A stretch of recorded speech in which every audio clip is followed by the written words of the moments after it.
राधे मेरी स्वामिनी, मैं राधे को दास। जन्म जन्म मोहे दीजियो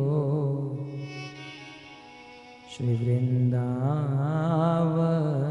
वास। राधा तो बड़ भागिनी, कौन तपस्या की, तीनों लोक के नाथ है, सो तेरो आधे।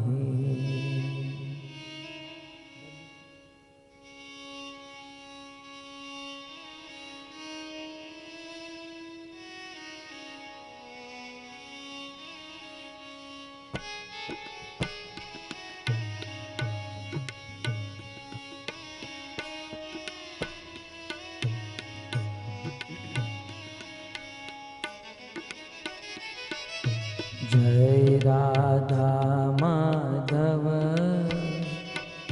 जय कुंज बिहारी। जय राधा माधव,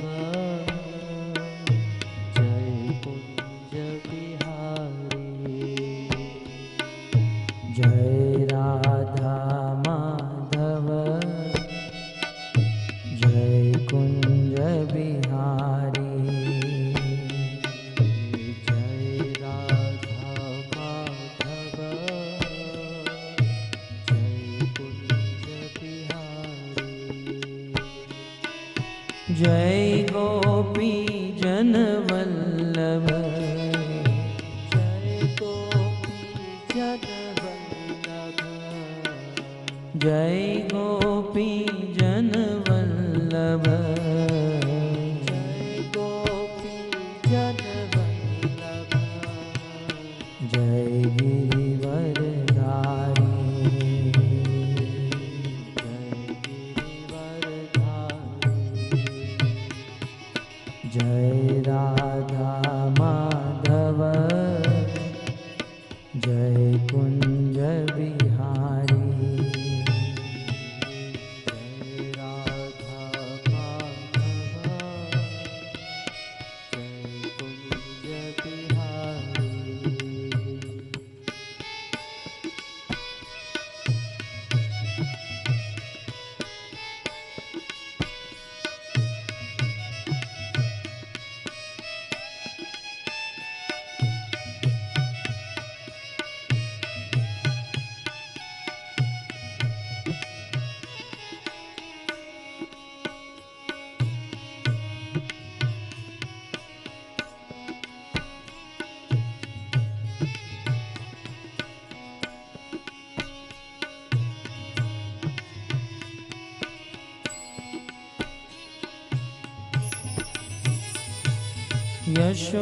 यशोदानंदन ब्रज जन रंजन,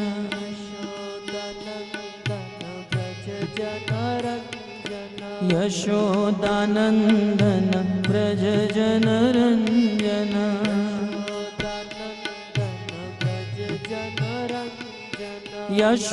यशोदानंदन ब्रज जन रंजन।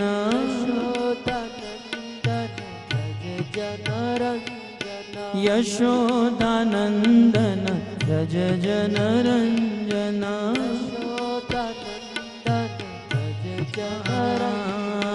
यशोदानंदन ब्रज जन रंजन।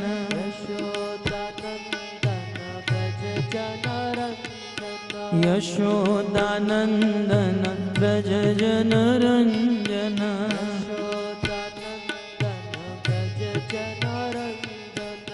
यमुना तीर वनचारी,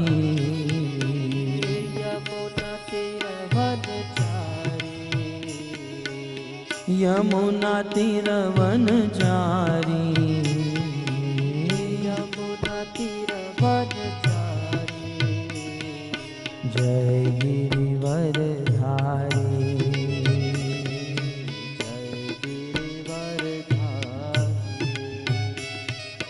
जय राधा माधव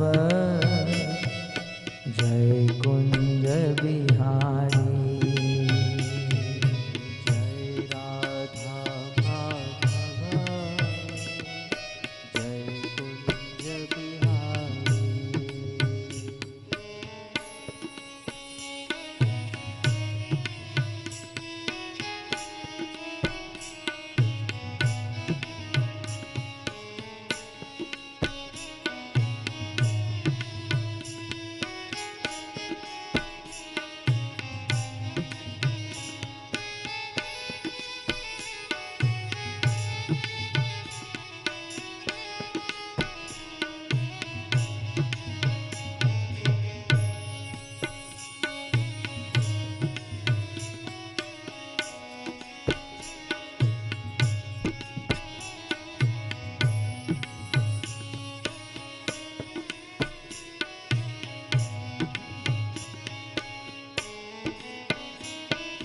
जय राधा माधव जय कुंज बिहारी जय राधा माधव जय कुंज बिहारी हरे कृष्णा कृष्णा कृष्णा हरे हरे हरे राम राम राम हरे हरे हरे कृष्णा कृष्णा कृष्णा हरे गाइए प्रेम से गाइए हरे राम राम राम हरे कृष्णा कृष्णा कृष्णा हरे हरे हरे राम राम राम हरे हरे कृष्णा कृष्णा हरे हरे हरे राम राम राम हरे हरे हरे कृष्णा कृष्णा कृष्णा हरे हरे हरे राम राम राम हरे हरे कृष्णा हरे भाव से गाइए प्रेम से गाइए कृष्णा कृष्ण भगवान का पवित्र नाम हरे हरे राम राम राम हरे हरे हरे कृष्णा कृष्णा कृष्णा हरे हरे हरे राम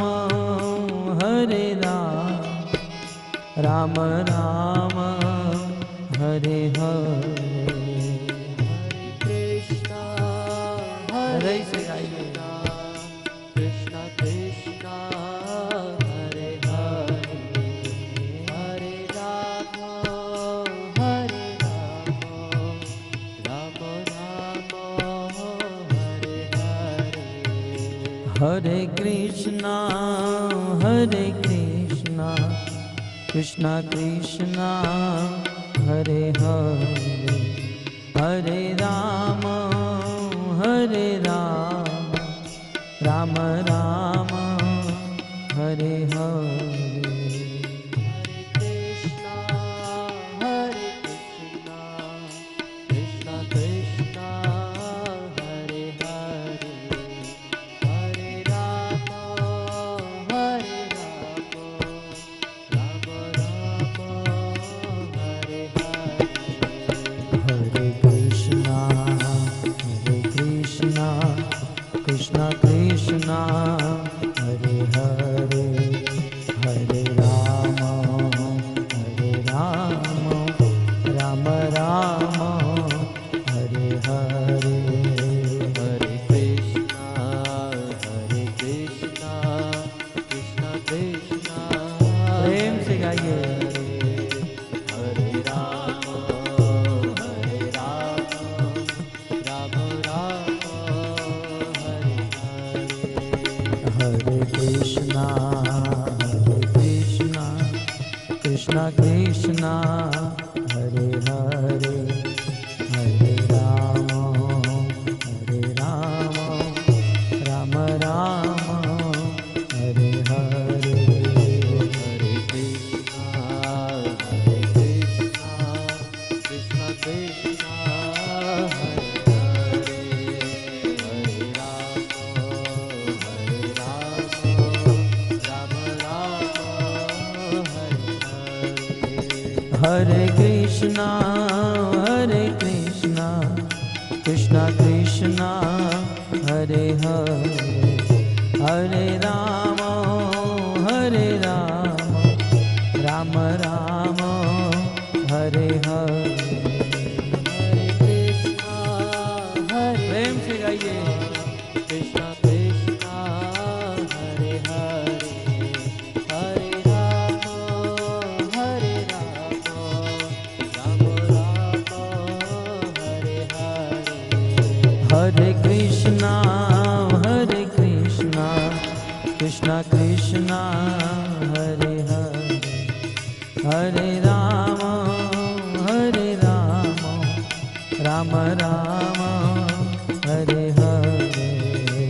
Hare Krishna,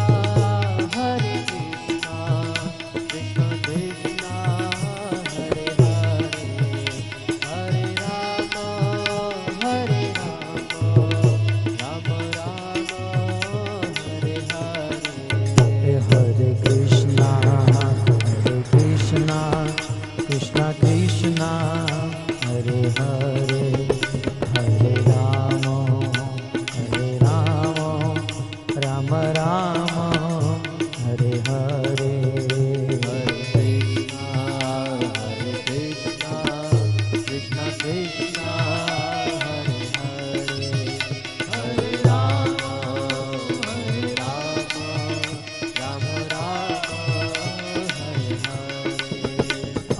हरे Krishna Krishna Krishna Hare Hare Hare Ram Ram Ram Hare Hare Hare Krishna, Krishna Krishna, Hare Hare, Hare Rama, Ram Rama, Hare Hare. हरे Krishna Krishna Krishna Hare Hare Hare Ram Ram Ram Hare Hare Hare Krishna, Krishna Krishna, Hare Hare, Hare Ram, Ram Hare Hare.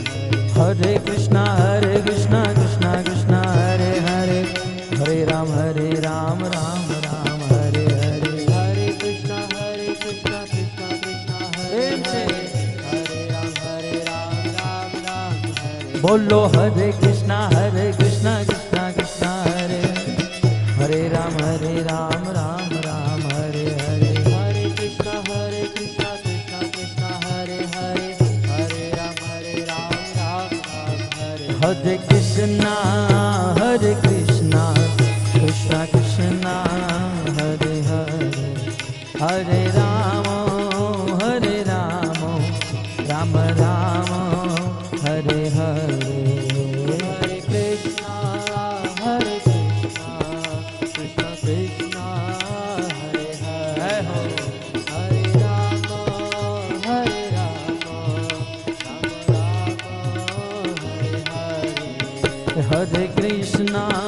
Hare Krishna, Krishna Krishna, Hare Hare, Hare Rama, Ram Rama, Hare Hare.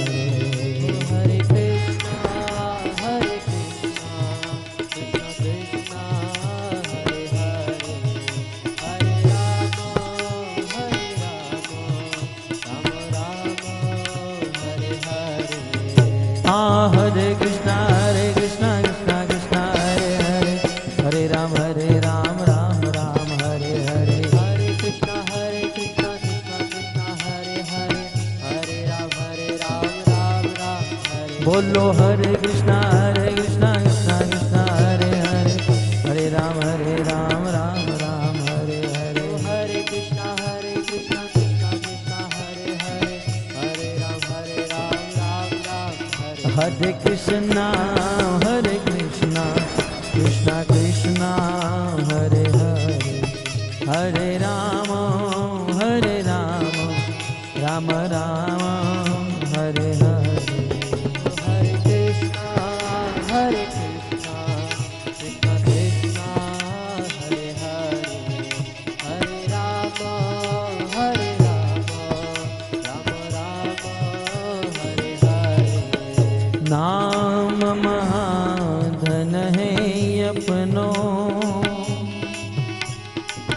नहीं दूसरी संपत्ति और कमानी। नाम महाधन है अपनों, नहीं दूसरी संपत्ति और कमानी। छोड़ यटारी यटा जग की,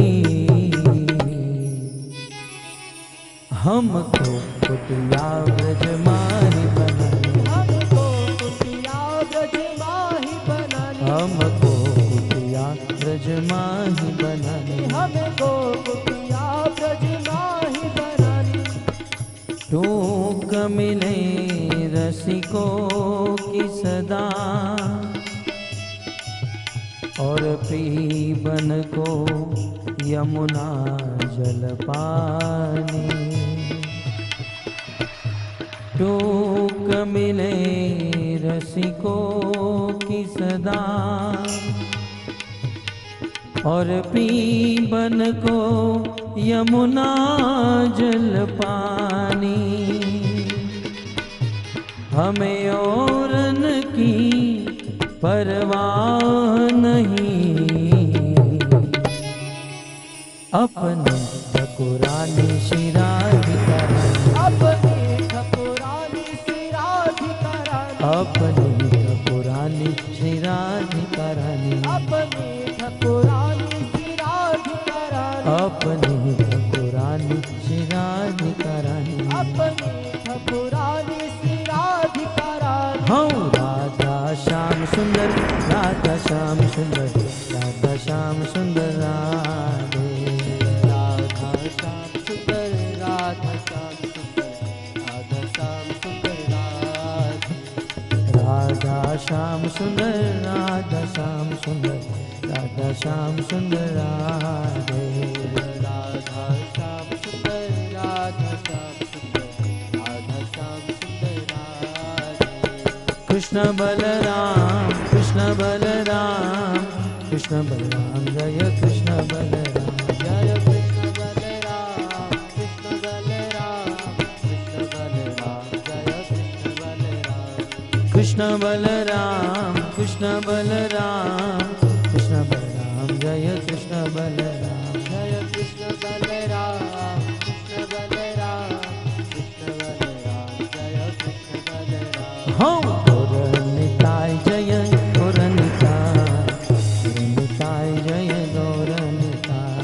गौरानिताय जय गौरानिताय, गौरानिताय जय गौरानिताय। गौरनिताय जय गौरनिताय, गौरनिताय जय गौरनिताय। गौरानिताय जय गौरानिताय, गौरानिताय जय गौरानिताय। प्रभुपद प्रभुपद प्रभुपद शिल प्रभुपद। प्रभुपद जय श्री प्रभुपद, श्रील प्रभुपद। जय प्रभुपद प्रभुपद प्रभुपद शिल प्रभुपद। प्रभुपद प्रभुपद प्रभुपद, श्रील प्रभुपद। जय जय प्रभुपाद प्रभुपाद प्रभुपाद प्रभुपाद। जय जय प्रभुपाद प्रभुपाद प्रभुपाद प्रभुपाद। नित्य गौर हरि बोल हरि बोल हरि बोल हरि बोल। निताय गौर हरि बोल, हरि बोल, हरि बोल, हरि युग धर्म हरि नाम संकीर्तन की जय। श्रील प्रभुपाद की जय। निताय गौर प्रेमानंद। हरि हरि बोल।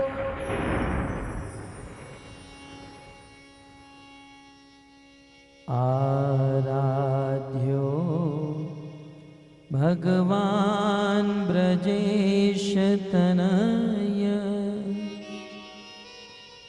तद्धाम वृंदावन। रम्या काचिदुपासना व्रजवधू वर्गेण या कल्पिता श्रीमद्भागवतं प्रमाणममलम् प्रेमापुमर्तो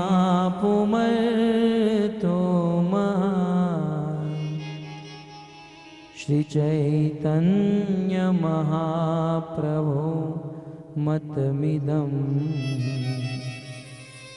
तत्रादरो नः पर श्रीचैतन्यमहाप्रभो मतमिदं तत्रादरो नः पर।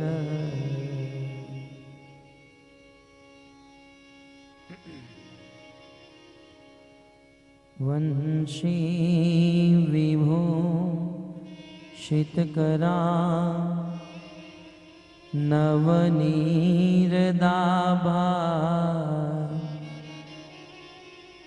पीताम्बरदरुणबिं बफलधरोष्ठा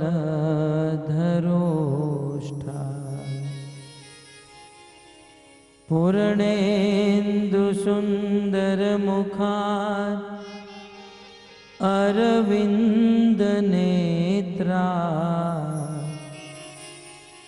कृष्णात् परं किमपि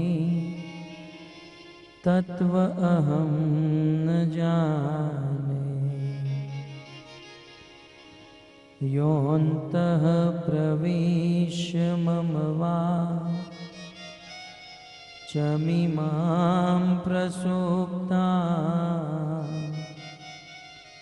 सञ्जीवयत्यखिलशक्तिधरस्वधाम्ना अन्यांश्च हस्तचरण श्रवणत्वगादि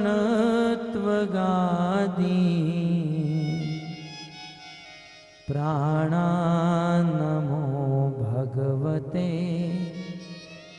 पुरुषाय तुभ्यम्। करारविन्दे न पदारविन्दम् मुखारविन्दे विनिवेशयन्तम्। वटस्य पत्रस्य पुटे शयानम् बालं मुकुन्दं मनसा स्मरामि। श्रीकृष्ण गोविन्द हरे मुरारे हे नाथ नारायण वासुदेव। जिह्वे पिबत्स्वा मृत में तदेव गोविन्द दामोदर माधवेति।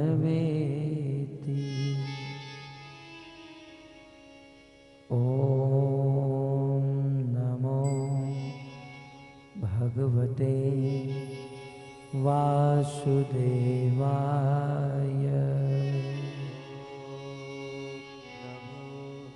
भगवते वासुदेवाय।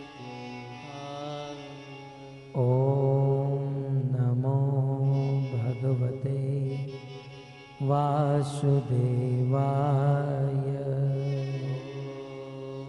नमो भगवते वासुदेवाय। ॐ नमो भगवते वासुदेवाय। ॐ नमो भगवते वासुदेवाय। श्रीमद्भागवतम स्कंद 7 अध्याय 14 श्लोक क्रमांक 2। युधिष्ठिर उवाच युधिष्ठिरोवाच गृहेष्वस्थितो राजन् स्वस्थितो राजन् क्रिया कुर्वन् गृहोचिता कुर्वन् गृहोचिता वासुदेवार्पणं साक्षात् वासुदेवार्पणं साक्षात् उपासीत महामुनिम् उपासित महामुनिः। गृहेष्वस्थितो राजन् स्वस्थितो राजन् क्रिया कुर्वन् गृहोचिता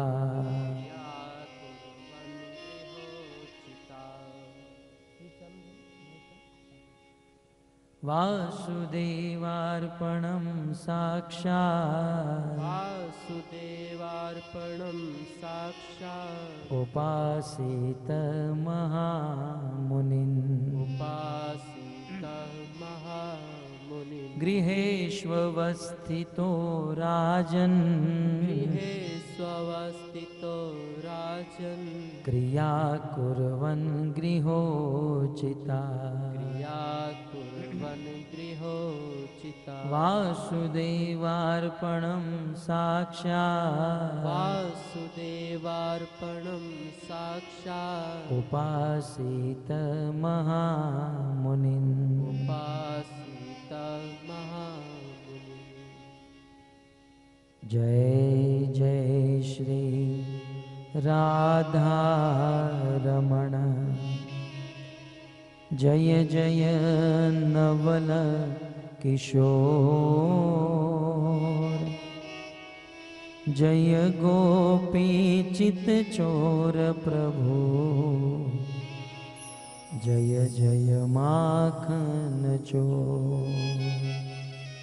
श्री कृष्ण चंद्र भगवान की जय। श्रील प्रभुपाद की जय।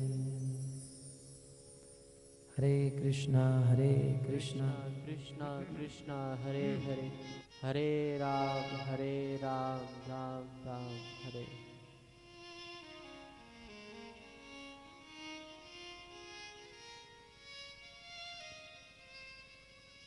आप सब भक्तों का अंतर्राष्ट्रीय कृष्ण भावनामृत संघ की ओर से प्रस्तापित श्रीमद् भागवत सप्ताह के तृतीय दिवस में हार्दिक स्वागत करते हैं। परम सौभाग्य है भागीरथी गंगा के तट पर उपस्थित रहकर परम विरक्त चूड़ामणि श्री सुखदेव गोस्वामी महाराज परीक्षित को राजसूय सभा में युधिष्ठिर महाराज एवं नारद मुनि के बीच में जो संवाद हुआ, यह दिव्य संवाद की कथा सुना रहे हैं। और हमारा परम सौभाग्य है उसी पवित्र कथा को हम सब यहाँ हम हमारे क्षेत्र में बैठकर श्रवण कर रहे हैं। आइए अपने मन को राजसूय सभा में लेकर चलिए, जहां पर अनेकों ऋषि मुनि संत महात्मा पधारे हैं। साक्षात भगवान कृष्ण भी उपस्थित है और युधिष्ठिर महाराज नारद मुनि को जिज्ञासा कर रहे हैं। गत सत्र में आपने यह सुना, युधिष्ठिर महाराज ने कहा, गृहेषु वस्थितो। युधिष्ठिर महाराज ने कहा कि हे प्रभु, कृपया करके आप गृहस्थ धर्म के बारे में बताइए। एक गृहस्थी कैसे भगवान की प्राप्ति कर सकते हैं। गृहस्थम एताम पदवीम विनाम येन चंजसा याति देव ऋषि ब्रूहि मादृश गृह मुट्टति। मेरे जैसा घर गृहस्थी में फंसा हुआ आदमी सरलता से गृहस्थी में रहकर भगवान की प्राप्ति कर सके, ऐसा उपदेश दीजिए। नारद मुनि गृहस्थों के लिए बहुत सुंदर उपदेश दे रहे हैं। सनातन धर्म का वर्णन बड़े गूढ़ तरीके से कर रहे हैं और कहते हैं, गृहस्थी को सर्वप्रथम अपने गृह में स्थित रहना चाहिए। गृहस्थी को छोड़कर भागना नहीं चाहिए। गृहेषु अवस्थितो राजन। हे राजन, गृहस्थी को गृहस्थी में ही रहना चाहिए। इस संसार के कुछ गृहस्थी भगवान को पाने के लिए दौड़ते हैं, यहां से वहां भागते हैं, परंतु श्रील प्रभुपाद जी कहते हैं कि भगवान के पीछे भागो मत, भगवान को पकड़ने का प्रयास मत करो। आप जहां हो वहां रहकर ऐसा कार्य करो ताकि भगवान ढूंढते ढूंढते आपके पास आ जाए, भगवान भी मचल जाए भक्तों को खोजने के लिए। जैसे भगवान श्री रामचंद्र ढूंढते ढूंढते शबरी जी के पास आ गए, जैसे भगवान श्री कृष्ण दौड़ते दौड़ते मुचकुंद महाराज के पास आ गए।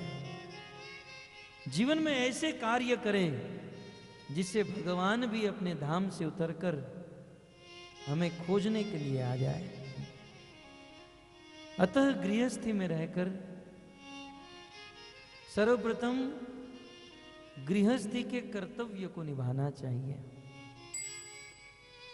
जब कोई व्यक्ति अपने गृहस्थी के कर्तव्य को ही निभा नहीं पाता है, तब वे आध्यात्मिक धार्मिक कर्तव्य को कैसे निभा सकता है।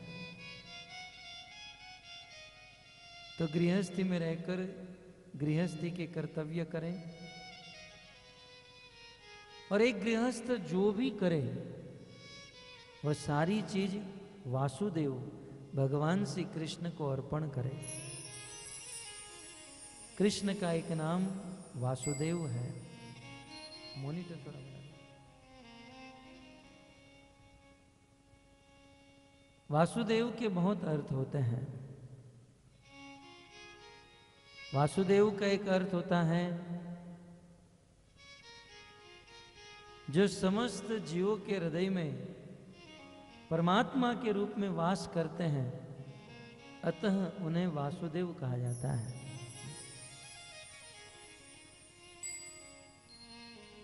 और एक अर्थ होता है जिनके पिता का नाम वसुदेव है और वसुदेव के पुत्र होने के कारण इनको वासुदेव कहा जाता है। तो ऐसे वसुदेव नंदन वासुदेव भगवान श्री कृष्ण को अपना सारा किया हुआ कर्म अर्पण कर देना चाहिए। गृहेष्वस्थितो राजन् क्रिया कुर्वन् गृहोचिता वासुदेवार्पणं साक्षात् उपासित महामुनि। वासुदेव अर्पणम साक्षात। भगवान वासुदेव को हमारा सब कुछ अर्पण कर देना चाहिए।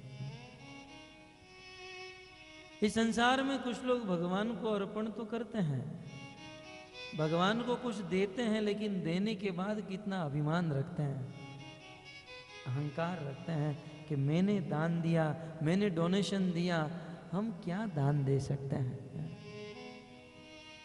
विचार कीजिए, भगवान ने जो हमें दिया है उनके सामने हमने भगवान को क्या दिया। और हम जो भगवान को दे रहे हैं, तत्व से देखा जाए तो ये सब कुछ भगवान का ही है।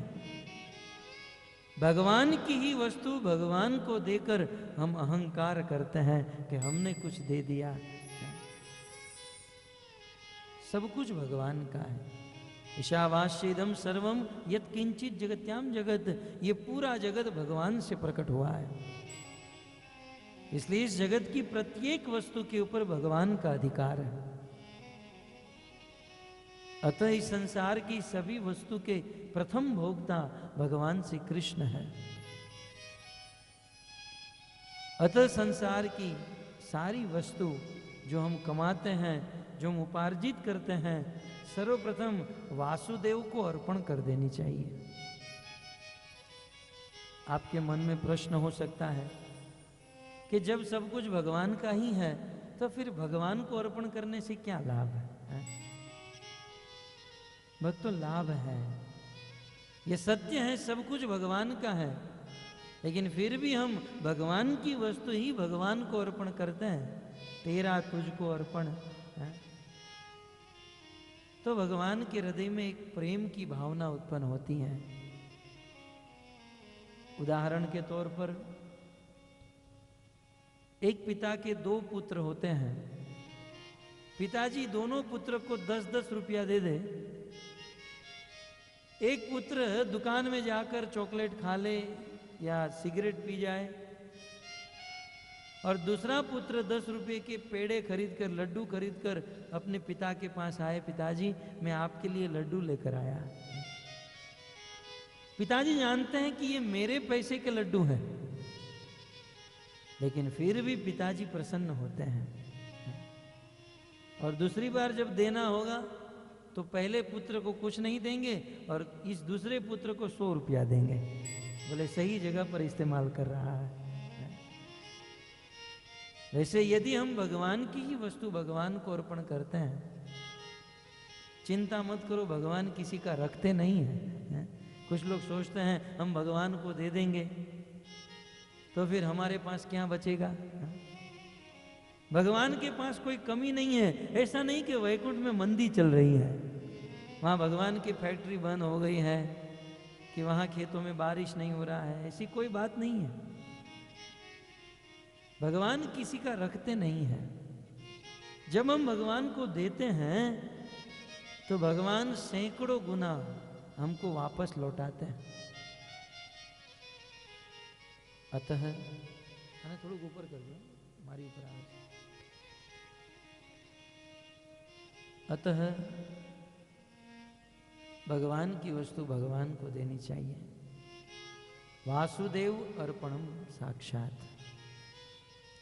नारद मुनि एक बहुत सुंदर बात कहते हैं कि वासुदेव को अर्पण करनी ही चाहिए, ये तो सत्य है, लेकिन एक बहुत सुंदर शब्द बताए, साक्षात।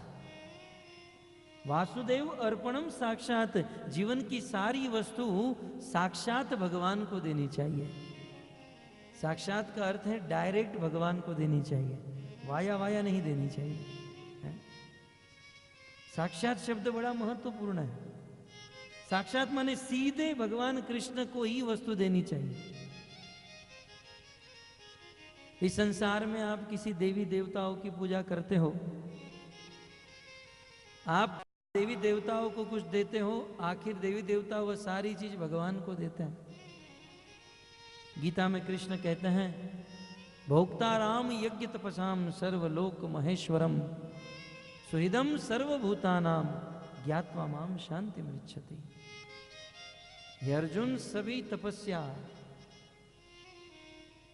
और सभी भोगों का भोगता एकमात्र मैं हूं।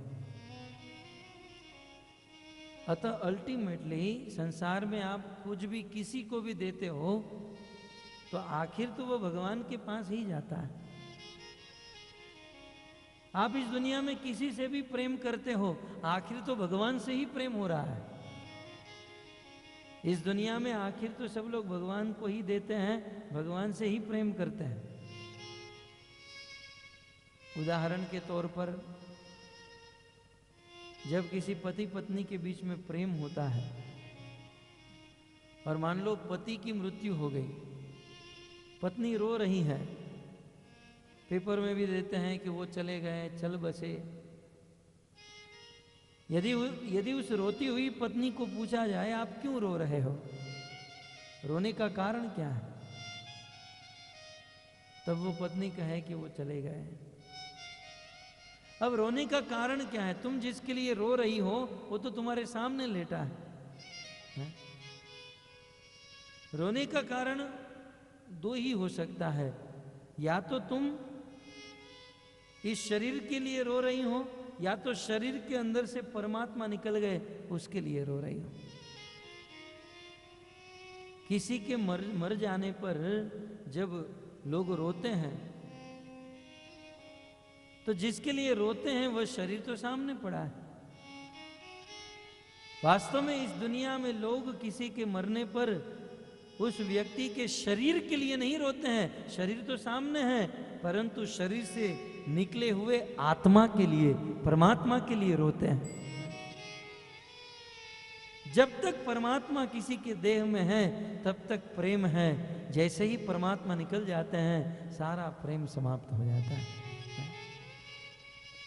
परमात्मा निकल जाने पर कहा जाता है, यदि कहा जाए कि आप तो बड़ा प्रेम करते थे, रख लो ना इस लाश को अपने साथ एक दिन, है? नहीं नहीं ये तो भूत हो जाएगा, इसे जल्दी शमशान में ले जाओ।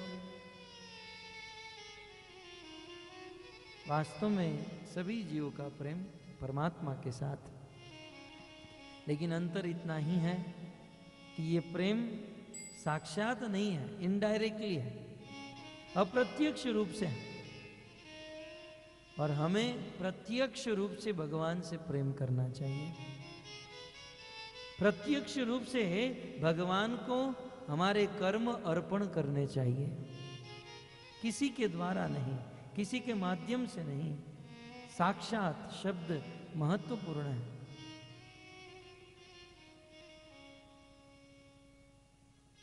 साक्षात भगवान को सारे कर्म अर्पण करें। परंतु यदि मन में प्रश्न हो कि भगवान को हमारे जीवन के कर्म कैसे अर्पण करें, ये तो बहुत बहुत मुश्किल है? अपने जीवन का सारा कर्म भगवान को अर्पण कर देना कितना कठिन है। कभी कभी मंदिरों में देखा जाता है, कुछ लोग होते हैं सब्जी मार्केट में जाते हैं सब्जी खरीदने के लिए, और 10 रुपए की नोट निकालते हैं और 10 रुपए की नोट फटी हुई है। और सब्जी वाला कह देता है बहन जी ये नोट नहीं चलेगी, ये फटी हुई नोट है। तब वो स्त्री उस नोट को लेकर किसी दुकान में जाती है, दुकान वाला भी नहीं रखता है, गाड़ी वाला नहीं रखता, टेम्पो वाला नहीं रखता।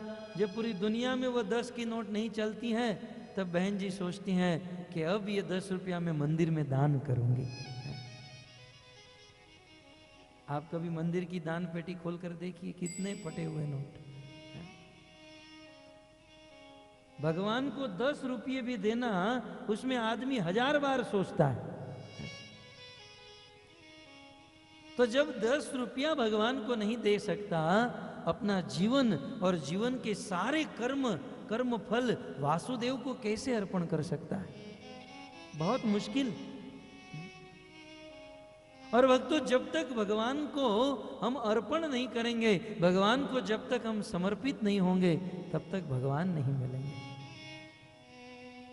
वैसे नवदा भक्ति में अंतिम भक्ति है आत्मनिवेदन, परंतु ये अंतिम भक्ति जब तक ये सभी अंगों में न हो तब तक सारे अंग अधूरे हैं। आप श्रवण कर रहे हो लेकिन श्रवण में भी आत्मनिवेदन नहीं है तो ये श्रवण भक्ति पूर्ण नहीं मानी जाती। कीर्तन, स्मरण, वंदन, पाद सेवनम, दास्यम, साक्यम, जब तक आत्मनिवेदन नहीं करोगे, अपने आप को भगवान को अर्पण नहीं कर दोगे, तब तक भगवान प्राप्त नहीं होंगे, भगवान की कृपा नहीं मिलेगी। तो भगवान को अर्पण करना है और भगवान को जीवन के सारे कर्म फल अर्पण करना बहुत मुश्किल है, कठिन है। फिर भी यदि ये करना चाहते हैं तो क्या करना चाहिए? मानो युधिष्ठिर महाराज कहें कि नारद मुनि ये तो बहुत कठिन है, आप कहते हो कि 1 महीने तक हम लोग ऑफिस में काम करें, मजदूरी करें और 20,000 रुपया कमाए और 20,000 रुपया कमा कर भगवान को दे दे, ये तो बड़ा मुश्किल है। नारद जी ने कहा ये दिखने में मुश्किल है, परंतु यदि एक कार्य करोगे तो ये आसान हो जाएगा। और वो कार्य क्या है? वासुदेवार्पणं साक्षात् उपासीत महामुनिन्, उपासीत महामुनिन्। अपने जीवन के सारे कर्म यदि भगवान को अर्पण करना चाहते हो तो ज्यादा ट्रेनिंग लेने की जरूरत नहीं, ज्यादा मेहनत करने की जरूरत नहीं। आप एक काम यदि कर दोगे ये सब कुछ हो जाएगा। और वो कार्य है उपासित महामुनि, महामुनियों का संग करना। महात्माओं की संगति करने से वासुदेव अर्पणम हो सकता है, अर्थात हमारे कर्म भगवान को हम अर्पण कर सकते हैं, बहुत आसान हो जाता है। संतों का संग करने से, महात्माओं का संग करने से हमारा जीवन भगवान को अर्पण हो जाता है, जीवन में यह अभ्यास हो जाता है। इसलिए नारद मुनि कहते हैं उप आसीत महामुनिन, बहुत सुंदर बात है। उपासित का अर्थ होता है उप माने निकट, आसित माने बैठना।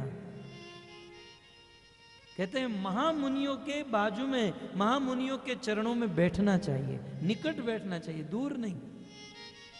उपासित महामुनि, जब भी कोई शुद्ध भक्त महात्मा साधु आपको दिखाई दे तो उसके बाजू में जाकर, उसके निकट जाकर बैठना चाहिए। संग का प्रभाव मिलता है, निकट से उनकी कृपा ग्रहण करनी चाहिए। बहुत सुंदर शब्द कहा महामुनि, महामुनियों का संग करना चाहिए। अब 2 शब्द हैं, एक है मुनि और दूसरा है महामुनि। कुछ लोग सोचते हैं मुनि का अर्थ है मौन रहने वाला, परंतु भक्तों मौन रहने वाले को मुनि नहीं कहा जाता है। हमारे शास्त्र में मौन रहने का विधान है ही नहीं। मौन तो वो लोग रहते हैं जिसको कुछ बोलना नहीं आता है। भगवान ने इतनी सुंदर वाणी प्रदान की है, तो इतनी सुंदर वाणी प्राप्त करके यदि कोई भगवान का गुणगान नहीं करता, भगवान का नाम नहीं लेता और मौन लेकर बैठ जाता है, तो वो भगवान का बहुत बड़ा अपराधी है, पापी। मुनि का अर्थ होता है मनन करने वाला, मुनयः मननशीला, जो रात दिन 24 घंटा भगवान श्री कृष्ण की कथा का, भगवान कृष्ण की लीला का, कृष्ण की सुंदरता का, कृष्ण के रूप का जो 24 घंटा मनन करता रहे, चिंतन करता रहे, स्मरण करता रहे, उसे मुनि कहा जाता है। लेकिन ध्यान रहे नारद मुनि ऐसे मुनियों का संग करने के लिए नहीं कह रहे हैं। इस संसार में बहुत लोग ऐसे हैं जो 24 घंटा भगवान का ही स्मरण करते हैं, भगवान का ही मनन करते हैं। यहां पर महामुनि कहा गया है, महामुनियों का संग करना चाहिए। महामुनि का अर्थ क्या है? महामुनि का अर्थ है जो 24 घंटा स्मरण करे, चिंतन करे, मनन करे और भगवान को समझे, और भगवान को समझकर दिन रात भगवान की सेवा में लगा रहे, उसे महामुनि कहा जाता है। ऐसे महामुनि का संग करना चाहिए जो भगवान को समझा हुआ है और भगवान को समझकर भगवान की सेवा में 24 घंटा लगा हुआ है। कुछ लोग हैं जो हरिद्वार में अनेकों अनेकों तीर्थ धाम में पवित्र स्थल में रहकर भगवान का मनन करते हैं, चिंतन करते हैं। प्रवचन के दौरान यहाँ किसी को नहीं आना है। दोनों जगह पर एक एक भक्तों को बिठा दीजिए। यहाँ कोई माता जी बैठ जाइए, किसी को आने मत दीजिए आगे, ठीक है। और यहाँ प्रभु जी में से किसी को मत भेजिए।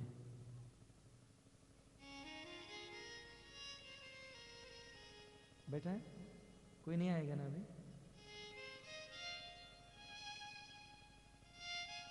ठीक। हरे कृष्णा कृष्णा कृष्णा हरे हरे, हरे राम राम राम हरे हरे। उपासित महामुनि, महामुनियों का संग करना चाहिए। क्या कह रहा था मैं? क्या बोल रहा था? ये होता है, ये सब डिस्टरबेंस है। कथा सुनने के समय कथा ही सुननी चाहिए। ये सब खड़े होकर पैसा डालना, यहाँ डालने की जरूरत नहीं, यहाँ डालने की जरूरत है।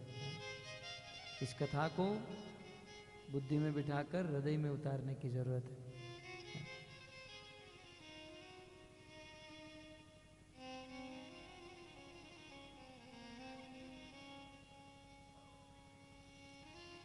तो मुनि और महामुनि, मुनि उसे कहते हैं जो रात दिन, मैं ये कह रहा था, तीर्थ यात्रा में हरिद्वार में 24 घंटा भगवान का मनन करते हैं, चिंतन करते हैं, इसे मुनि कहते हैं। लेकिन भगवान का चिंतन करके जो भगवान को समझ चुका है, और भक्तों जो भगवान को समझ चुका है ना, वो भगवान की सेवा किए बिना नहीं रह सकता है। कुछ लोग कहें मैं तो बस स्मरण में बैठा हुआ हूं, मैं तो बस किताब पढ़ते रहता हूं, मैं तो बस भगवान का चिंतन करता हूं, भगवान का मनन करता हूं। ये आदमी भगवान को पूरा पूरा समझा नहीं है। जो भगवान को पूर्ण रूप से समझ चुका है वो 24 घंटा भगवान की सेवा करेगा। जैसे श्रील प्रभुपाद, भगवान को पूर्ण रूप से समझने वाला व्यक्ति रात दिन अपनी इंद्रियों से, अपने शरीर से भगवान की सेवा में लगा रहेगा। इसे कहते हैं महामुनि। जैसे एक माँ यदि अपने बेटे से प्रेम करती है, अथवा एक पत्नी यदि अपने पति से प्रेम करती है, पति सुबह से लेकर शाम तक काम करने के लिए गया है और शाम को घर पर आता है, पति कहता है मुझे भूख लगी है, रोटी बनाओ। पत्नी कहे नहीं, मैं आपसे प्रेम करती हूँ। पति कहे नहीं, मुझे मेरे लिए रोटी बनाओ, भूख लगी है, मैं आपसे बहुत प्रेम करती हूँ। अरे रोटी बना, प्रेम करती हूं मैं आपसे। ये प्रेम क्या काम का? प्रेम तभी सार्थक है जब अपने प्रेमी की सेवा की जाए। प्रेम उसे कहते हैं जहां सेवा की भावना हो, और जो जितनी ज्यादा सेवा करता है वो उतना बड़ा प्रेमी है, वो उतना बड़ा भक्त है। इसलिए श्रील प्रभुपाद जी को जब पूछा गया व्हाट मीनिंग ऑफ डिवोशन, भक्ति का अर्थ क्या है, भक्ति का मतलब क्या है, तब प्रभुपाद जी कहते थे डिवोशन मीन्स, भक्ति का अर्थ है एक्टिव डिवोशनल सर्विस, भगवान की प्रेममयी सेवा। इंग्लिश में बहुत सुंदर अनुवाद किए एक्टिव। एक्टिव माने स्फूर्ति से, 24 घंटा भगवान की प्रेम से जो सेवा करते हैं उसे भक्ति कहा जाता है। प्रभुपाद ने भक्ति का अर्थ दिया है। तो भक्तों, जो व्यक्ति ही भगवान को, भगवान का चिंतन स्मरण मनन करके भगवान को समझ चुका है, और भगवान को समझकर जो 24 घंटा भगवान की सेवा में लगा है, उसे महामुनि कहते हैं। और नारद मुनि कहते हैं कि ऐसे महामुनि का ही संग करना चाहिए। जो भक्त भगवान को समझ चुका है और 24 घंटा भगवान की सेवा में लगा है, उसी का संग करो। नहीं तो संसार में कुछ साधु ऐसे हैं जो बिल्कुल आलसी हैं। एक किसान दोपहर को भोजन करने के बाद खेत में काम करता है, दुकानदार भोजन करने के बाद दुकान चलाता है, और बस चलाने वाला ड्राइवर दोपहर को भोजन करने के बाद ड्राइविंग करता है, लेकिन साधु भोजन करने के बाद सो जाता है। गुरु महाराज कहते हैं कि ऐसे साधु की कोई आवश्यकता नहीं है। जो साधु मात्र अपने मठ मंदिर में बैठकर भोजन करते हैं, सोते रहते हैं, गुरु महाराज कहते हैं ऐसे साधुओं से सरकार को हल खिंचवाना चाहिए,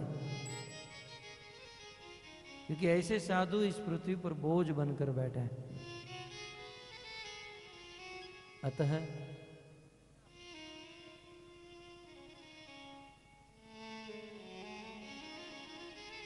संग महामुनि का करना चाहिए। उपासित महामुनि, महामुनि का संग करोगे तो हृदय में भगवान को समर्पण करने की भावना होगी, और मात्र मुनि का संग करोगे तो आलसी बन जाएंगे। इसलिए श्रील प्रभुपाद जी कहते हैं कि महामुनि का संग करें। आप देखिए श्रील प्रभुपाद जी की इस संस्था में प्रभुपाद जी ने इतनी सुंदर सिस्टम बनाई इस्कॉन में कि एक भक्त सुबह से लेकर शाम तक भगवान की भक्ति में एक्टिव रहता है, भगवान की सेवा में संलग्न रहता है। प्रभुपाद जी की संस्था में सुबह 3:30 बजे 4 बजे भक्त जाग जाते हैं और पानी से स्नान करते हैं, फिर मंगला आरती करते हैं। सुबह 4:30 बजे भगवान के सामने खड़े होकर कीर्तन और नाचते हैं। फिर सभी भक्त एक साथ बैठकर 2 घंटा हरिनाम जाप करते हैं। फिर से श्रृंगार आरती, फिर भागवत प्रवचन, और फिर 9 बजे प्रसाद। और प्रसाद हो जाने के बाद प्रभुपाद जी ने नियम बनाया, कुछ ब्रह्मचारी बुक डिस्ट्रीब्यूशन करेंगे, कुछ लाइफ मेंबर बनाएंगे, कुछ डोनेशन लेने के लिए जाएंगे। शाम को 4-5 बजे आएंगे मंदिर में वापस, फिर से प्रसाद ग्रहण करेंगे, गौर आरती में भाग लेंगे, गीता का प्रवचन सुनेंगे, और जो सुबह से 3:30 बजे जगे हैं इसलिए जल्दी सो जाएंगे, फिर से सुबह जगेंगे। इस संस्था में किसी भी प्रकार की आलस्य नहीं है। इसे कहते हैं साधु। तो ऐसे महामुनि का संग करना चाहिए, उपासित महामुनि। कुछ लोग ऐसा प्रश्न करते हैं कि हमें भी महामुनि का संग करना है, और ये बात भी सत्य है। जब तक आप शुद्ध भक्तों की संगति नहीं करोगे, साधुओं की संगति नहीं करोगे, तब तक भक्ति नहीं मिलेगी। भक्ति कहां से मिलेगी, भक्ति कैसे मिलेगी? श्री चैतन्य महाप्रभु कहते हैं, ब्रह्मांड भ्रमिते कौन भाग्यवान जीव, ब्रह्मांड भ्रमिते कौन भाग्यवान जीव, गुरु कृष्ण प्रसादे पाई भक्ति लता बीज, गुरु कृष्ण प्रसादे पाई भक्ति लता बीज। भक्ति कैसे मिलेगी? चैतन्य महाप्रभु तीर्थराज प्रयाग में दशमेघ घाट पर रूप गोस्वामी को उपदेश देते हुए कहते हैं, हे रूप, एत ब्रह्मांड भरी अनंत जीवगण, 84 लक्षत्य जीव करय भ्रमण।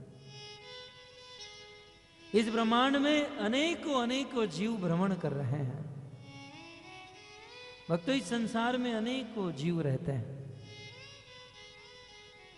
और ये सारे जीव 3 कोटि में बांटे गए हैं, जलचर, स्थलचर और नभचर। शास्त्र में इसका वर्णन है कि इस ब्रह्मांड में कितने प्रकार के जीव हैं। एक एक प्रकार में करोड़ों करोड़ों जीव हैं। कुल मिलाकर 84 लाख प्रकार की योनियां हैं। और उनमें से जलजा 9 लक्षाणी, 9 लाख प्रकार के जीव जल में रहते हैं, पानी में। हमने तो देखे भी नहीं है, परंतु है। मछली में भी कितने प्रकार की मछली है, खाने वाले जानते होंगे, हमने तो कभी देखा नहीं है? तो 9 लाख प्रकार के जीव जल में रहते हैं। स्थावरा लक्ष्य विशंति ही, 20 लाख प्रकार के पेड़ और पौधे हैं। कृमिया रुद्र संख्या का, छोटे छोटे कीड़े मकोड़े 11 लाख प्रकार के। पक्षिणाम 10 लक्षाणाम, 10 लाख प्रकार के उड़ने वाले पक्षी। 10 लाख के प्रकार हैं, एक एक प्रकार में करोड़ों करोड़ों जीव। और 30 लक्षाणी पशव, 30 लाख प्रकार के 4 पांव पर चलने वाले जीव।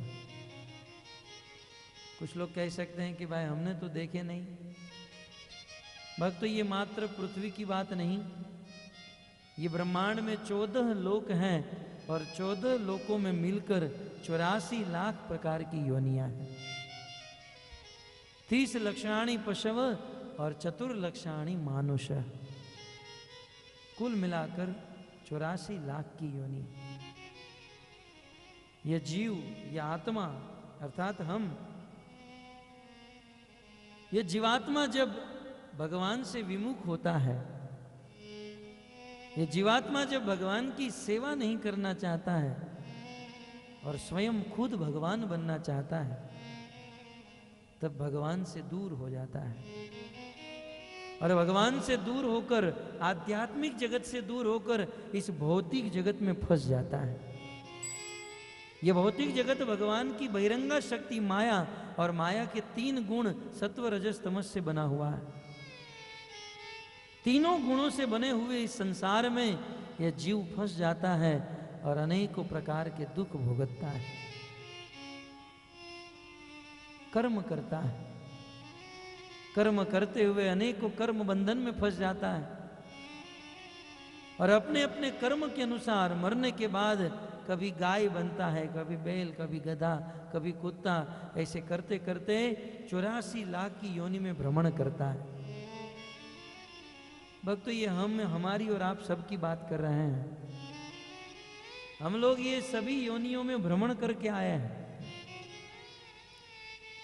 हमारे एक मित्र हैं, कहते हैं प्रभु जी मुझे अक्सर ऐसा होता है कि मैं उड़ रहा हूँ। जब रात को सोता हूँ तब मुझे मन में ऐसा होता है मैं उड़ रहा हूँ। मैंने कहा तो पिछले जन्म में कौवा होगा, और था ही, है ही, पिछले जन्म का अभ्यास है। बताइए इस संसार में किसी को शादी कैसे करना ये सिखाया जाता है? करोड़ों जन्म से यही करते आया है। कभी ऐसा क्लासेस देखे कि इस क्लास में ट्यूशन दिया जाता है कि शादी कैसे करनी चाहिए? कभी आपने ऐसे सुना कि फलानी जगह पर एक स्कूल में सिखाया जाता है सिगरेट कैसे पीनी चाहिए? हजारों हजारों जन्म से ये जीव भोग भोगते आया है। हजारों हजारों योनियों में हमने भ्रमण किया। 20 लाख प्रकार पेड़ और पौधे के रूप में और 9 लाख प्रकार जल में जन्म हुए। 11 लाख कीड़े मकोड़े हम सब बने हुए हैं। 10 लाख प्रकार के पक्षी बनकर फिर 30 लाख प्रकार के पशु बने। विचार कीजिए कितना समय, एक एक शरीर में सैकड़ों सैकड़ों वर्ष बिताए और इतना इतना समय बीतने के बाद 84 लाख की योनि बीतने के बाद फिर तब मनुष्य जीवन प्राप्त होता है। ये मनुष्य जीवन ऐसे ही प्राप्त नहीं हुआ। ये आत्मा को मनुष्य शरीर कब मिलता है? ये सारे योनियों में भ्रमण करने के बाद भगवान की कृपा से एक चांस मिलता है, एक मौका मिलता है। भगवान रामचंद्र अयोध्या की प्रजा को कहते हैं बड़े भाग मानुष तन पावा। रामायण में वर्णन है, बड़े भाग मानुष तन पावा, सुर दुर्लभ मुनि संत गावा। भगवान राम स्वयं कहते हैं, बड़े भाग मानुष तन पावा। भक्तों, ये मनुष्य का शरीर मिला है ना, बहुत सौभाग्य की बात है।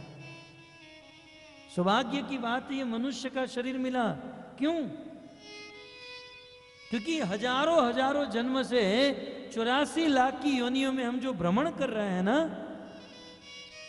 इस 84 लाख की योनियों में भ्रमण करते हुए यदि हमें निकलना है, बारंबार हम जन्म लेते हैं मरते हैं, जन्म लेते हैं मरते हैं, पुनरपि जन्मम पुनरपि मरणम पुनरपि जननी जठरे शयनम।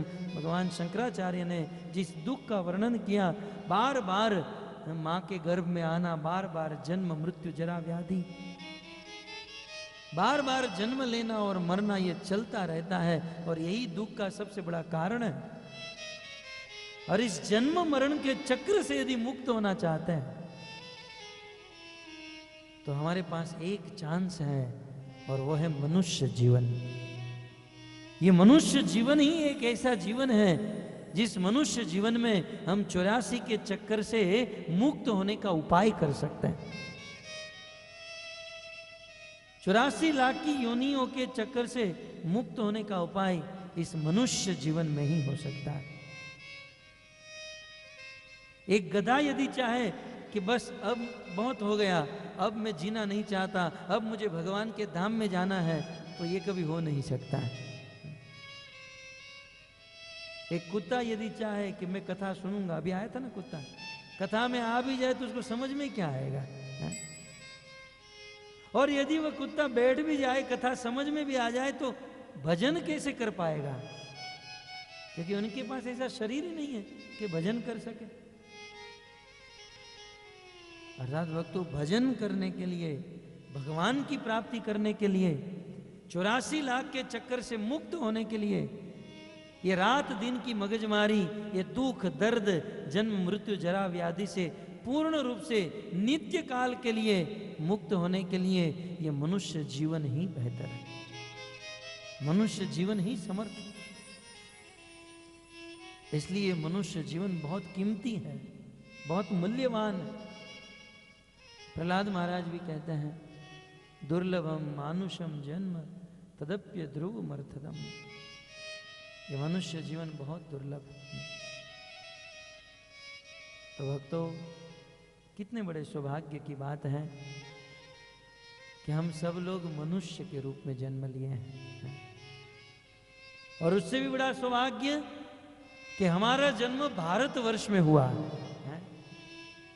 विचार कीजिए, यदि हमारा जन्म किसी और देश में हुआ होता, जिस देश में जन्म से ही गाय और बकरे को काटना सिखाया जाता है, छोटे छोटे बालकों को सिखाया जाता है कि बेटा गाय को कैसे काटता है, कितनी पाप की बोरी हम बांध दिए होते। भारतवर्ष में जन्म हुआ, जिस भारत में भगवान के अवतार हुए, जिस भारत में अनेकों पवित्र नदियां बहती हैं, जिस भारत में अनेकों संत महात्माओं का जन्म हुआ, ऐसे पवित्र संस्कृतिमय देश में हमारा जन्म हुआ। और उससे भी बड़ा सौभाग्य है कि हमारा जन्म उस काल में हुआ जिस काल में चैतन्य महाप्रभु इस पृथ्वी पर आए हैं। कितना बड़ा सौभाग्य! चैतन्य महाप्रभु आए मात्र 528 साल हुए हैं। हम महाप्रभु से कितने निकट हैं, विचार कीजिए। आने वाला भविष्य हम सब का नाम ग्रंथों में लिखेगा और कहेगा कि हमारे बाप दादा चैतन्य महाप्रभु के समय के थे। भक्तों, इसे सुवर्ण युग कहा जाता है। जब भी कोई महात्मा या भगवान इस पृथ्वी पर आते हैं और जब पृथ्वी से चले जाते हैं तो कुछ समय तक उनका प्रभाव इस पृथ्वी में रहता है। गांव में आप खड़े हो और गांव में खड़े रहकर यदि कोई गाड़ी आती है, मोटर कार, और चली जाती है तो कुछ समय तक वो धुआं और मिट्टी और सब उड़ते रहती है, कुछ समय तक वो बनी रहती है। वैसे ही भगवान जब इस पृथ्वी पर आते हैं तब कुछ समय तक उनका प्रभाव बना रहता है। चैतन्य महाप्रभु आए मात्र 525 वर्ष, अर्थात जिस युग में हमारा जन्म हुआ ये सुवर्ण युग है।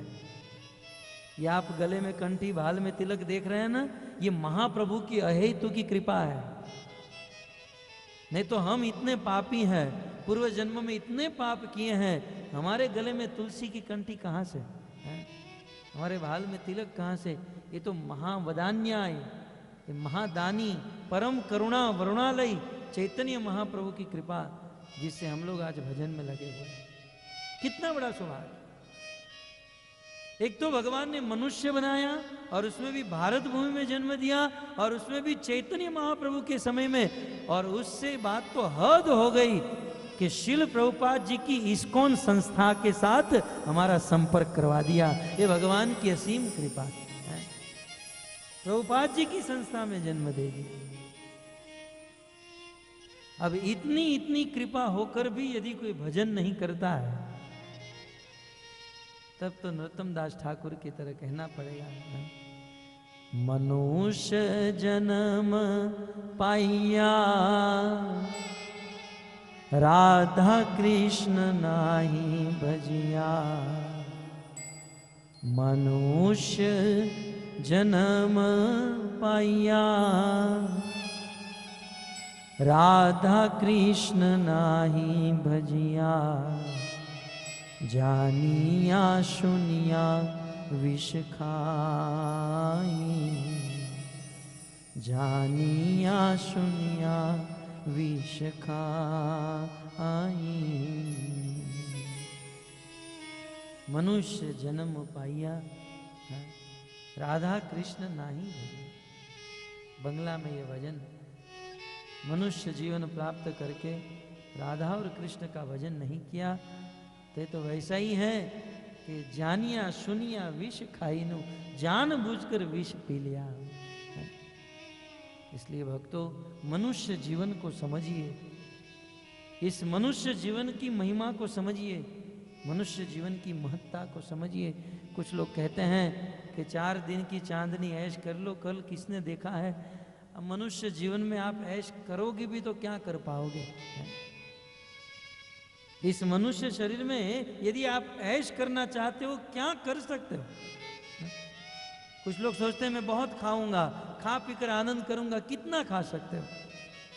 आप 10 दिन से भूखे हो, रसगुल्ला बहुत अच्छा लगता है, आपको रसगुल्ला मिल गया, 2 खाओ, 5, 10, 15, 20, 25, कितना खा पाओगे? ज्यादा खा लोगे पेट में गड़बड़ हो जाएगी। परंतु आप सुअर को देखिए, सुअर जानते हैं ना, सुअर 24 घंटा मल कीचड़ में पड़ा रहता है और खाते रहता है। तो हमसे ज्यादा भोग तो सुअर कर रहा है। भोजन ही करना है तो भगवान सुअर बनाते।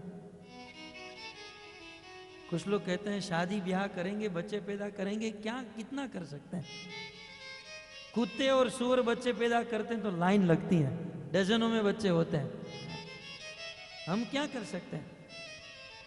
ये सारे भोग जो हैं अन्य अन्य योनियों में है, ये मनुष्य जीवन तो भजन करने के लिए मिला है।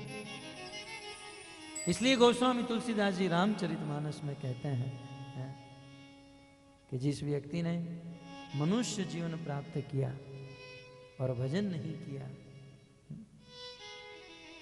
जीन हरि भक्ति हृदय नहीं आनी। जीन हरि भक्ति हृदय नहीं आनी। जीवन शव समान सो प्राण। मनुष्य जीवन प्राप्त करके हृदय में भक्ति नहीं है, तो मनुष्य का जीवन लाश के समान है। जीवन शव समान सो प्राणी, वो लाश है जो वजन नहीं करता है। क्योंकि मनुष्य शरीर तो मिल गया, लेकिन जिस कारण से, जिस उद्देश्य से, जो कार्य करने के लिए भगवान ने हमको मनुष्य बनाया था, वो तो हमने किया ही नहीं। भजन करने के लिए शरीर दिया गया है, इसलिए जिंदा लाश है हम। तो चैतन्य महाप्रभु रूप गोस्वामी को कहते हैं कि संसार में अनेकों अनेकों जीव रहते हैं, असंख्य जीवों की संख्या है जिसकी गिनती नहीं हो सकती है। और उस असंख्य असंख्य जीवों में मनुष्य कितने हैं? कहते बहुत कम। मनुष्य की संख्या कितनी है? ये पूरे नागपुर में, ये पूरे क्षेत्र में जितने मनुष्य की संख्या है, उतनी यहाँ चामुर्शी के एक घर में कीटाणुओं की संख्या है। एक घर में इतने कीटाणु रहते हैं। हम और आप बैठे हैं, हमारे और आपके बीच में भी अनेकों कीटाणु उड़ रहे हैं, दिखाई नहीं दे रहे हैं, परंतु है असंख्य जीव। उन असंख्य जीवों में मनुष्य बहुत कम। आप विचार कीजिए हम कितने भाग्यशाली हैं। चैतन्य महाप्रभु भाग्यवान, एक भाग्यशाली व्यक्ति किसे कहा जाता है बता रहे हैं। तो एक बहुत जीव हैं, उनमें से मनुष्य बहुत कम है, और उस कम मनुष्य में भी प्राय मेजॉरिटी, अधिकांश मनुष्य आदिवासी के समान। आभीर, कंक, खस, म्लेच्छ, शबर, यवन, जिनको जीवन कैसे जीना ज्ञान नहीं है। एक तो मनुष्य बहुत कम, और उस कम मनुष्य में भी 99% लोग कैसे हैं? जीवन के उद्देश्य को नहीं जानते हैं, बस पशुओं की तरह वह जीवन जी रहे हैं। और जो थोड़े सभ्य लोग बचे हैं, सभ्य मनुष्य बचे हैं, उन सभ्य मनुष्य में से वेदों को जानने वाले बहुत कम, और जो लोग वेदों को जानते हैं उनमें से वेदों को मानने वाले उससे भी कम। चैतन्य महाप्रभु कहते हैं वेद मुखे मानी। कुछ लोग वेदों को जानते तो बहुत हैं, लेकिन मानते नहीं हैं। ज्ञान तो बहुत भरा पड़ा है, लेकिन जीवन में धारण नहीं करते। एक दिन मैं एक कार्यक्रम करके हम बोरीवली में, मुंबई में उतरा, और एक रिक्शा में बैठा, तो मेरे मुख से एक चौपाई निकल गई। तो रिक्शा चलाने वाला चौपाई गाने लगा, एक के बाद एक रामायण की चौपाई गाने लगा। जब घर पर आया, मैंने पैसा दिया, और रिक्शा वाला ड्राइवर कहने लगा कैसा लगा प्रभु जी? यदि थोड़ा समय आप दे दो तो पूरी रामायण मैं आपको सुना दूं। मुझे पूरी रामायण याद है।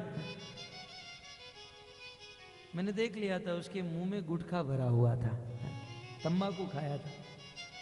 मैंने कहा पूरी रामायण आपको याद है, लेकिन तंबाकू खाना बंद नहीं किया। अब बताइए, पूरा शास्त्र उनको याद है, लेकिन व्यसन नहीं छूट रहा है, जो शरीर के लिए हानिकारक है। भक्ति में तो बाधा है ही।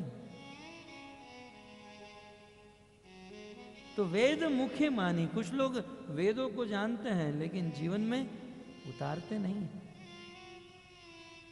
और जो लोग वेदों को जानते हैं, जो लोग वेदों को मानते हैं, उनमें भी वेदों में तीन भाग हैं। एक तो कर्म कांड, उपासना कांड और भक्ति। तो वेदों का सार है भक्ति, भगवान की भक्ति। तो वेदों के सार को जानने वाले भी बहुत कम, और भक्ति करने वाले में भी, कृष्ण की भक्ति करने वाले उससे भी कम, और कृष्ण की शुद्ध भक्ति करने वाले उससे भी कम। आप देखिए गिनते गिनते कितना कम हो गया। एक तो असंख्य जीव हैं, उसमें से मनुष्य बहुत कम, उस कम मनुष्य में से सभ्य मनुष्य उससे भी कम, सभ्य मनुष्यों में से वेदों को जानने वाले उससे भी कम, वेदों को जानने वालों में से वेदों को मानने वाले उससे भी कम, वेदों को मानने वाले में से भक्ति करने वाले उससे भी कम, और भक्ति करने वाले में से कृष्ण की भक्ति करने वाला कृष्ण कहते हैं वो तो कोई विरला ही है जो मुझ कृष्ण की भक्ति कर सकता है, उससे भी कम। इसलिए कृष्ण को कहना पड़ा भगवत गीता के 7वें अध्याय में, मनुष्याणाम सहस्रेषु कश्चित यतति सिद्ध्यते यतताम अपि सिद्धानाम कश्चिन माम वेति तत्वतः। हे अर्जुन, कोई विरला ही मुझ कृष्ण की भक्ति कर सकता है, सब लोग नहीं कर सकते। तो विचार कीजिए, आज जब आप सब लोग कृष्ण की भक्ति कर रहे हैं तो आपकी गिनती करोड़ों अरबों में एक है? जनसंख्या यदि गिनी जाए तो करोड़ों में कोई एक कृष्ण भक्त मिलता है। भगवान की कितनी कृपा है कि अपनी भक्ति करने के लिए भगवान ने आप सबको चुना है? कितने भाग्य की बात है। लेकिन वो भक्ति कैसे मिलती है, प्रश्न तो यहां पर यह है। उपासित महामुनि, वो भक्ति कैसे मिलती है? तब चैतन्य महाप्रभु कहते हैं, ब्रह्मांड भ्रमिते कौन भाग्यवान जीव, ब्रह्मांड भ्रमिते कौन भाग्यवान जीव, गुरु कृष्ण प्रसादे पाई भक्ति लता बीज, गुरु कृष्ण प्रसादे पाई भक्ति लता बीज। कृष्ण की भक्ति कैसे प्राप्त होती है? तो कहते हैं गुरु की कृपा से, गुरुदेव की कृपा से। गुरु के बिना भगवान कृष्ण नहीं मिल सकते। और यहां पर नारद मुनि यही कहते हैं, वासुदेवार्पणं साक्षात् उपासित महामुनि। महामुनि अर्थात महात्मा, शुद्ध भक्त, साधुओं के शरणों में बैठने से भक्ति प्राप्त होती है। साधुओं का संग करने से भक्ति मिलती है। बात समझ में आ रही है ना? एक गृहस्थी को क्या करना चाहिए? साधुओं की संगति करनी चाहिए। तब वर्तमान कलयुग में तो बहुत बड़ा प्रश्न है, साधु किसे कहते हैं? ये बात तो अब समझ में आ गई कि साधु की संगति करेंगे तो हमको भक्ति मिलेगी, जीवन शुद्ध हो जाएगा। लेकिन साधु कौन है? भक्तों, इस कलयुग में डॉक्टर को पहचानना आसान है।